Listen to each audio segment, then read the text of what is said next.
सदब life state पर आप सभी लोग का वेलकम। दोस्तों मैं आज जो है डिस्कस करूंगा 30 MCQ को लेकर। जो है आज आपको 30 MCQ IPC का इम्पोर्टेंट MCQ होगा। दोस्तों मैं सदब ला एस्पिरेंट अभी आप तक सब्सक्राइब नहीं किए तो चैनल को सब्सक्राइब कर ले। बेल आइकन घंटी प्रेस करने पर मैं कोई भी वीडियो डालूंगा उसकी नोटिफिकेशन आपको प्राप्त हो जाएगी। एवरीवन दोस्तों मैं अब नेक्स्ट टॉपिक पे चलता हूँ। पहला सवाल देखते हैं कि एक मिनट जो है पहला सवाल देखते हैं। एक मिनट, फर्स्ट सवाल ये है कि क्वेश्चन नंबर फर्स्ट है, भारतीय दंड संहिता की धारा 34 के लिए क्या है। अब धारा 34 के लिए बात करता है तो कहता है कि ये जो है शारीरिक उपस्थिति आवश्यक है। बी कहता है शारीरिक उपस्थिति सहभागिता के लिए आवश्यक है परंतु सभी प्रकरण में नहीं। सी कहता है शारीरिक उपस्थिति आवश्यक नहीं है। डी कहता है समान ज्ञान के साथ शारीरिक उपस्थिति आवश्यक है। यानी क्वेश्चन ये कहता है कि धारा 34 के लिए जो है क्या आप देख रहे हैं, धारा 34 को आप किस तरीके से देख रहे हैं। धारा 34 में इसका सही आंसर क्या होगा आपके आइडिया से जो है, तो इसका सही आंसर दोस्तों होगा जो है बी होगा, क्योंकि शारीरिक उपस्थिति सहभागिता के लिए आवश्यक है परंतु सभी इस प्रकरण में नहीं है। ओके, दूसरा सवाल यह है निम्नलिखित में से कौन सा विकल्प सही नहीं है। अब कौन सा विकल्प सही नहीं है तो इसका देखेंगे। एक कहता है सभी हत्याएं अपराधी मानवबद्ध है लेकिन सभी मानवबद्ध हत्या नहीं है। ये बात तो सही है कि सभी हत्याएं जो है अपराधी मानवबद्ध है लेकिन सभी मानवबद्ध हत्या नहीं है। ये बात जो है बिल्कुल सही है, सभी अपराधी मानवबद्ध हत्याएं हैं, तो ये बिल्कुल गलत है। तो क्वेश्चन नंबर 20 का सही है। ओके, नेक्स्ट ये कह रहा है कि रेलवे स्टेशन पर महिला टिकट लेने पहुंची तब अधिक भीड़ होने से टिकट की खिड़की के पास खड़े बी को उसने टिकट लेने के लिए अनुग्रह कर पैसे दिया किंतु बी टिकट के लिए बिना पैसे लेकर भाग गया। बी ने क्या अपराध किया। यानी ये क्वेश्चन नंबर 3 है कि रेलवे स्टेशन पर महिला टिकट लेने पहुंची तब अधिक भीड़ होने से टिकट खिड़की के पास खड़ी, बी को उस टिकट लेने से अनुग्रह करने पर पैसे दिए किंतु बी ने टिकट लेने से बिना पैसे लेकर भाग गया। बी ने क्या अपराध किया। तो इसका क्वेश्चन है ए चोरी का क्या है, कि बी अपराधी दुर्नोह का क्या है, सी अपराधी न्यायभंग का क्या, कि छल का क्या है। तो ये तीसरा का सही उत्तर क्या होगा। तो इसने क्या किया है कि पे जो है ये क्वेश्चन नंबर सी है, आपराधिक न्यायभंग यानी ब्रीच ऑफ ट्रस्ट का कार्य किया है। ओके, नेक्स्ट क्वेश्चन नंबर 4 कह रहा है। क्वेश्चन नंबर 4 है कि ए एक लोक स्थान पर 2000 रुपये का नोट पड़ा हुआ मिलता है। ए को जो है एक पब्लिक प्लेस पर जो है 2000 रुपये का नोट पड़ा हुआ मिलता है। उसको कोई जानकारी नहीं थी कि 2000 रुपये नोट किसका है। वो नोट को उठा लेता है और ए ने क्या कार्य किया है। 403 दृष्टांत में ए में क्या कहता है तो देखते हैं। ए चोरी, संपत्ति का बेईमानी से दुर्विनियोग, चोरी का प्रयास, उसके द्वारा कोई अपराध नहीं किया गया है। चौथे का सही आंसर क्या होगा, डी होगा। यानी जो है वो अगर उसका मालिक जो है मिल नहीं रहा है, उसका मालिक उसको पता नहीं हो रहा है तो उसने उस पैसे को अपने उपयोग में रख लिया है तो कोई अपराध नहीं किया है। ओके, अब मैं नेक्स्ट क्वेश्चन की बात करता हूँ। क्वेश्चन नंबर 5, लोक स्थान पर अश्लील कार और गाने जो है पब्लिक प्लेस पर जो है अश्लील कार और गाने पर कौन सा अपराध है। ए कोई अपराध नहीं है। बी धारा 294 भारतीय दंड संहिता के अधीन अपराध है। सी भारतीय दंड संहिता के अधीन अपराध है। डी भारतीय दंड संहिता 292 भारतीय दंड संहिता का अपराध है। तो पांचवा का सही उत्तर क्या होगा। पांचवा का सही उत्तर है कि भारतीय दंड संहिता की धारा 294 के तहत जो है ये अपराध है। ओके, नेक्स्ट क्वेश्चन नंबर 7, निम्नलिखित में से भारतीय दंड संहिता 107 की किस धारा के अंतर्गत सदोष प्रतिरोध दंडनीय होने का प्रावधान दिया गया है। यानी क्या बात करता है कि सदोष प्रतिरोध दंडनीय होने का प्रावधान करता है। आईपीसी में कहाँ बताया गया है। तो क्वेश्चन नंबर 7 का सही उत्तर क्या होगा देखते हैं। धारा 340, धारा 341, धारा 342, धारा 350। तो सदोष प्रतिरोध के लिए तो धारा जो है 342 है। ओके, क्वेश्चन नंबर सी है। अब बात करते हैं नेक्स्ट बात करते हैं क्वेश्चन नंबर 8, एक्स का आशय ए का वध करने का था। एक जो है एक्स का आशय जो इंटेंशन था ए को वध करने का था, किंतु उसकी बजाय उसकी बी पर वध कर दिया, जिसने वध का उसका कोई आशय नहीं था। किस सिद्धांत के अधीन एस बी की हत्या के लिए दायी है? तो ए है विस्तारित विद्वेष का सिद्धांत, बी अपराधी मनस्थिति का सिद्धांत, सी हास उत्तरदायित्व का सिद्धांत, डी विद्वेष का अंतरण का सिद्धांत। तो आठवां का सही उत्तर क्या होगा? तो आठवां का सही उत्तर है इसका डी होगा, यानी क्या है, विद्वेष के अंतरण का सिद्धांत होगा। ओके, आप बात करते हैं क्वेश्चन नंबर 9। क्वेश्चन नंबर 9, भारतीय दंड संहिता की कौन सी धारा उन शर्तों का वर्णन करती है जिनमें प्राप्त की गई सहमति को स्वतंत्र सहमति नहीं मानी जाती है? यानी भारतीय दंड संहिता में कौन सी धारा उन शर्तों का वर्णन करती है जिनमें प्राप्त की गई सहमति को स्वतंत्र सहमति नहीं मानी जाती है?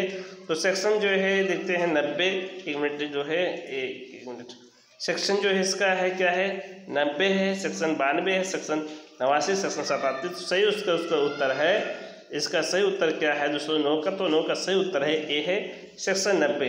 यानी सेक्शन 90 में प्राप्त की गई स्वतंत्र सहमति को स्वतंत्र सहमति नहीं मानी जाएगी। ओके, अब बात करते हैं क्वेश्चन नंबर जो है 10 की बात करते हैं। क्वेश्चन नंबर 10, विधि विरुद्ध संरक्षक पूर्व से बहपड़क के अपराध के लिए किसी बालिका की उम्र होनी चाहिए? यानी विधि पूर्व संरक्षकता से बहपड़क के लिए अपराध के लिए किसी बालिका को क्या उम्र होनी चाहिए? 361 में बात करता है ए 18 वर्ष, बालिका की बात कर रहा है, बी 15 वर्ष, सी 21 वर्ष, डी 16 वर्ष। तो 10वां का सही उत्तर क्या होगा? तो 10वां का सही उत्तर जो है बालिका का 18 वर्ष से कम 18 वर्ष तक होनी चाहिए। ठीक है, अब मैं बात कर रहा हूँ next question number 11। Question number 11 है शरीर की प्राइवेट प्रतिरक्षा का अधिकार।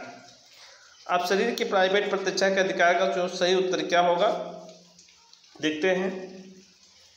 उस क्षण प्रारंभ होता है जब अपराध करने के प्रयत्न या धमकी से शरीर को संकट की युक्त आशंका पैदा होती है और ऐसे आशंका समाप्त होने के बाद भी बना रहता है।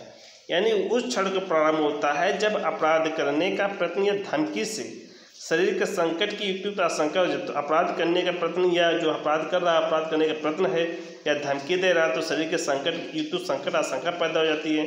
तो ऐसी आशंका समाप्त होने के बाद भी बना रहता है, तो बिल्कुल नहीं, ये क्वेश्चन सही नहीं है, तो ए भी नहीं सही है। बात करते हैं बी, जब वास्तव में हमला कर दिया जाए तब प्रारंभ होता है और हमले के अवध तक बना रहता है, ये भी सही नहीं है, भी नहीं सही है। अब बात करते हैं कि जो है सी की बात करते हैं, तो सी में क्या कहता है कि जब वास्तव में हमला कर दिया जाए तब प्रारंभ होता है और हमलावर के चले जाने के बाद भी बना रहता है।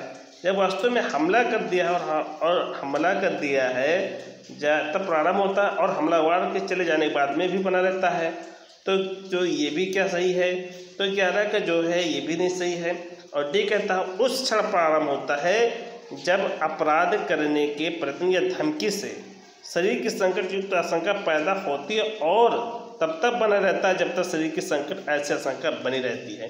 तो ये क्वेश्चन नंबर सही है, डी है, इसका क्वेश्चन नंबर जो सही उत्तर है डी है। ओके, अब मैं बात करता हूँ नेक्स्ट क्वेश्चन नंबर 12, निम्नलिखित में से कौन सा कथन सही है?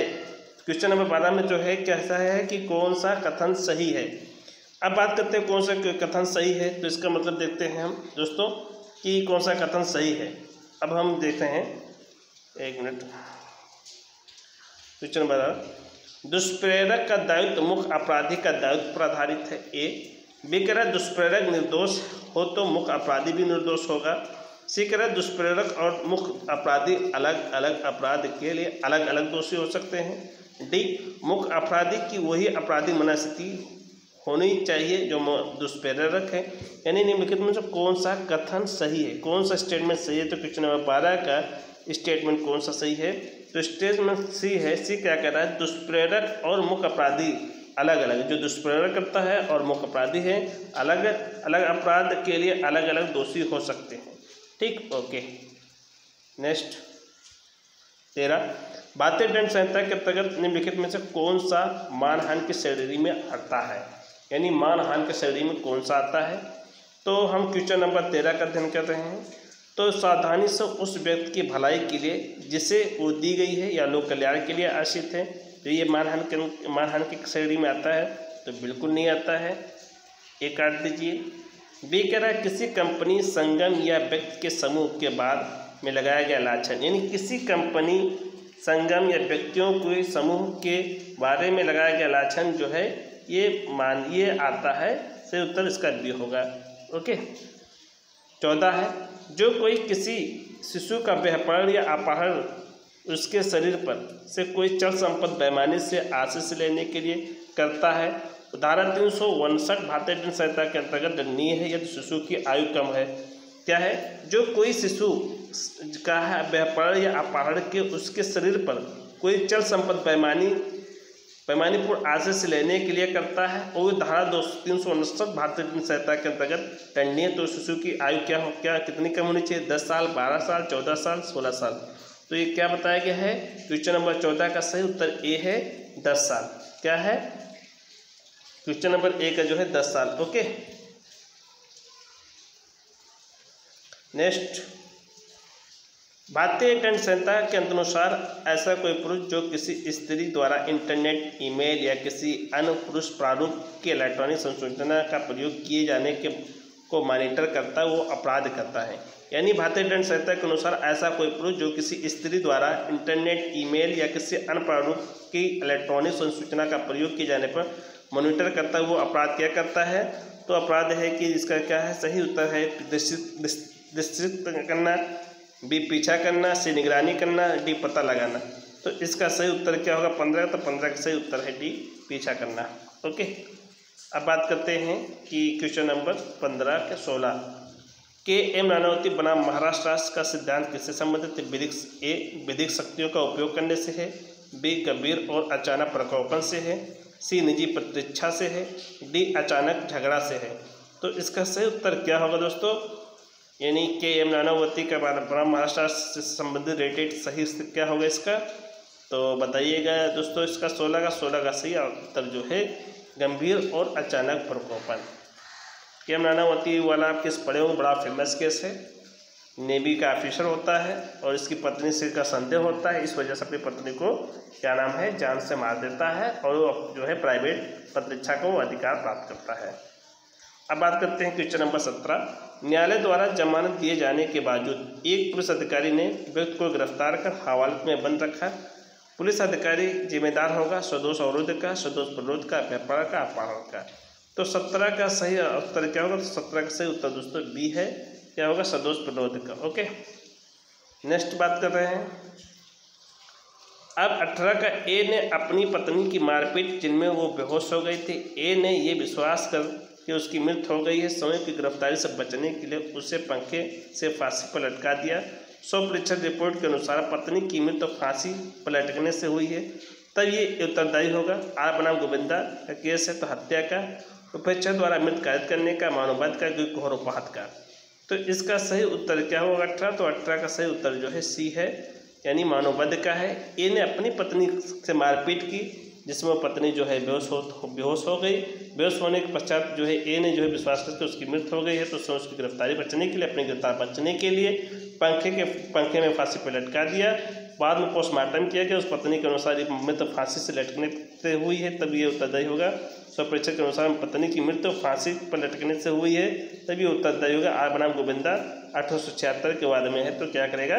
ये जो केस है इसमें कहेगा मानववध है। ओके। नेक्स्ट पढ़ते हैं 19। लूट डकैती यदि संयुक्त होकर करते हैं तो क्या होगा? 2 या 2 से अधिक किंतु 5 से कम व्यक्ति, बी 5 या 5 से अधिक व्यक्ति, सी कम से कम 7 व्यक्ति, डी कम से कम 10 व्यक्ति। तो सही उत्तर ये है 5 या 5 से अधिक व्यक्ति। जहाँ अपराध अर्थदंड से दंडित हो वहाँ अर्थदंड अदायगी में व्यतिक्रम पर कारोबार क्या होगा? तो इसका क्वेश्चन नंबर 20 का सही उत्तर क्या होगा दोस्तों? तो क्वेश्चन नंबर 20 का सही उत्तर ए होगा। उसको जो है साधारण कारोबार दिया जाएगा। क्या दिया जाएगा? उसको जो है साधारण कारोबार दिया जाएगा। ओके। अब बात करते हैं नेक्स्ट। ए और बी कॉर्पोरेशन के अधिकारी द्वारा द्वितीय तरीके से सी द्वारा अवैध निर्मित संरचना को ध्वस्त किया और सामग्री और को सुरक्षा में रखने के लिए हटाया गया। ए और बी द्वारा कौन सा अपराध किया है? तो क्वेश्चन नंबर जो है इसका जो है सही क्या होगा? यानी जो है 21 का सही क्वेश्चन क्या होगा? तो 21 का जो है कोई अपराध नहीं किया है। ए और बी जो है क्या है, कॉरपोरेशन के अधिकारी द्वारा विधिक तरीके से क्या लीगली तौर पर सी के द्वारा अवैध निर्मित संरचना को ध्वस्त किया और सामग्री को सुरक्षा रखने के लिए हटाया गया। ए और बी द्वारा कौन सा अपराध किया, तो ये कोई ने अपराध किया। ओके, नेक्स्ट, व्यक्तियों के दुर्व्यापार का अपराध क्या है, तो व्यक्तियों के दुर्व्यापार का अपराध ए है धारा 366 भारतीय दंड संहिता में, कि बी धारा 368 में, सी धारा 364 में, कि डी जो है धारा 370 में। तो इसका सही उत्तर क्या होगा, क्वेश्चन नंबर 22 का सही उत्तर जो है 22 का डी होगा, धारा 370 में, भारतीय दंड संहिता की धारा 370 में। ओके, अब बात करते हैं नेक्स्ट, धारा 354 डी भारतीय दंड संहिता से संबंधित, किसी स्त्री को छुपाकर देखना, बी किसी स्त्री को लैंगिक आशय से स्पर्श करना, डी किसी स्त्री को लोक स्थान पर निवस्त करना, डी किसी स्त्री को पुरुष द्वारा करना। इन 354 डी का सही उत्तर क्या होगा, तो क्वेश्चन नंबर 23 का जो सही उत्तर जो है क्या होगा, डी, किसी स्त्री को पुरुष द्वारा क्या करना, पीछा करना। ओके, अब बात करते हैं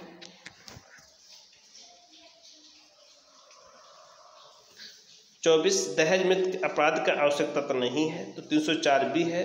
तो 24 का हम सही उत्तर देखेंगे क्या है, पति या पति के नातेदार द्वारा दहेज की किसी मांग के लिए उसके संबंध में स्त्री के प्रति क्रूरता कारित किया जाना, तंग किया जाता है। बी कह रहा क्रूरता का कारित किया जाना मृत्यु के कुछ पूर्व था। सी अभियुक्त के द्वारा स्त्री की शारीरिक उपहार कारित करने के प्रत्यक्षदर्शी साक्ष्य। डी विवाह के 7 वर्ष के भीतर समान परिस्थितियों के अनुसार स्त्री की मृत्यु हुई हो। तो इसका सही उत्तर क्या होगा 24 का, तो 24 का सही उत्तर जो है, जो आवश्यक तत्व नहीं है, तो 24 का सी आवश्यक तत्व नहीं है। क्या है, सी जो है आवश्यक तत्व नहीं है, यानी अभियुक्त की द्वारा स्त्री की शारीरिक उपहार कारित करने का प्रत्यक्षदर्शी साक्ष्य। और बाकी सभी हैं, यानी पति या पति के नातेदार द्वारा दहेज की किसी मांग के लिए उसके संबंध में किस स्त्री के प्रति क्रूरता कारित किया जाना या तंग किया जाना। विग्रह क्रूरता का कारित किया जाना मृत्यु से कुछ पूर्व था। डी विवाह के 7 वर्ष के भीतर समान परिस्थितियों से अन्यत्र स्त्री से मृत्यु होना, ये बात सही है। ओके, अब बात करते हैं क्वेश्चन नंबर 25। हाल ही में उच्चतम न्यायालय ने भारतीय दंड संहिता की धारा 376 के अपराध 2 के अंतर्गत 2 का अपराध निर्वचन निम्नानुसार किया है, पुरुष का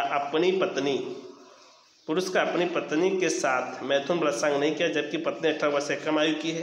नहीं, तो कौन सा मामला है, तो हाल ही में एक सुप्रीम कोर्ट ने जो है भारतीय दंड संहिता के धारा 376 के अपराध 2 के निर्वचन निम्नानुसार किया, पुरुष का अपनी पत्नी के साथ मैथुन बलात्कार नहीं है जबकि पत्नी 18 वर्ष से कम आयु की नहीं है। वो मामला कौन है, तो हम देखते हैं क्वेश्चन नंबर 25 का देखते हैं क्या, इंडिपेंडेंट थॉट विरुद्ध यूनियन ऑफ इंडिया है, यूथ एडवोकेट एसोसिएशन विरुद्ध बनाम भारत संघ, से लिली थॉमस विरुद्ध बनाम भारत संघ, डी आलोक श्रीवास्तव बनाम यूनियन ऑफ इंडिया।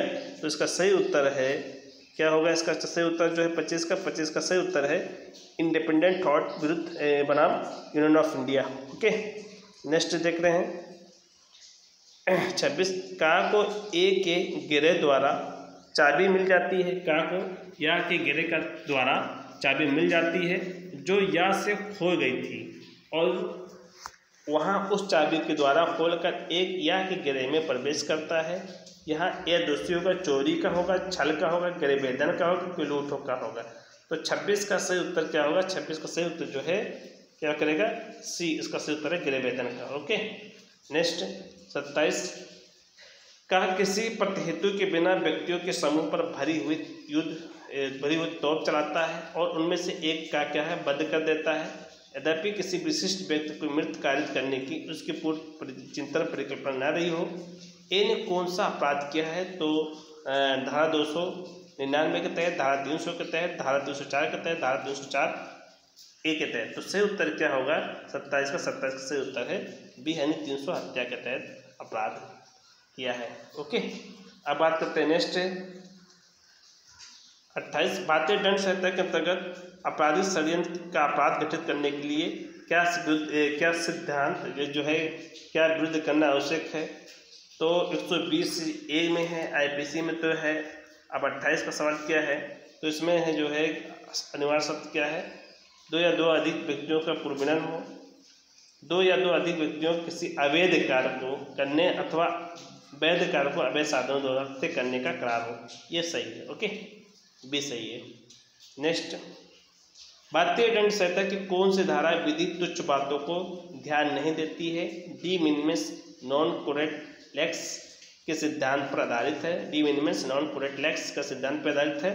तो कौन सी धारा की बात करती है? 29 की धारा डी है 95। ओके, धारा 95। नेक्स्ट,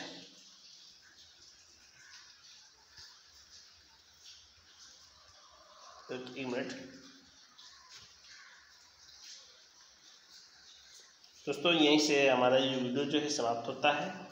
फिर नेक्स्ट मैं कल मिलूँगा दोस्तों। Thank you.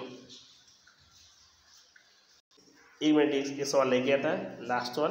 भारतीय दंड संहिता के अनुसार जो है मृत शरीर से बेईमानी से संपत्ति ले लेना 404 में बताया गया है। तो कौन सा अपराध होगा? मृत शरीर से बेईमानी से संपत्ति लेना किसी अपराध के कोटि में नहीं आता है। चोरी के अपराध की कोटि में नहीं आता, अपराध दुर्विनियोग के अपराध की कोटि में आता है कि अपराधी न्यासभंग की कोटि में आता है। तो इसका सही उत्तर क्या होगा? 30 का सही उत्तर दोस्तों सी है, अपराधी दुर्विनियोग के अपराध की कोटि में आता है। तो दोस्तों हम यहीं से अपना MCQ जो है आज समाप्त करते हैं। दोस्तों लाइक सब्सक्राइब शेयर जरूर करिएगा। Thank you. जय हिंद, जय भारत।